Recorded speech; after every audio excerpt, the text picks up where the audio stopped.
मत्तई 6 25 ते 34. चिंता आणि देवावर भिजता. यास तो मी तुम्हाला सांगतो की आपल्या जीवाविषयी म्हणजे आपण काय खावे व काय प्यावे आणि आपल्या शरीराविषयी म्हणजे आपण काय पांघरावे याची चिंता करीत बसू नका.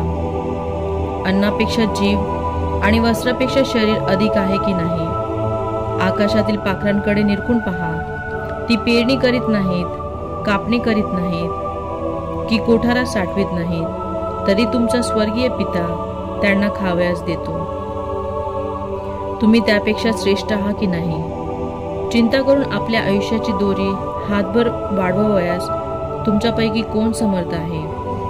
तसेच वस्त्राविषयी का चिंता करीत बसता. रानातील फुले पहा, ती कशी वाढतात.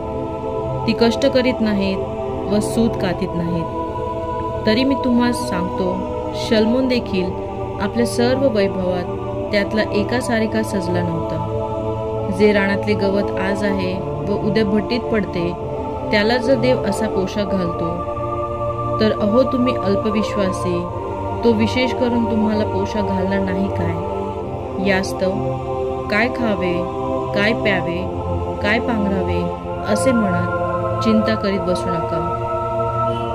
कारण ही सर्व मिळवण्याची धडपड परराष्ट्रीय लोक करीत असतात.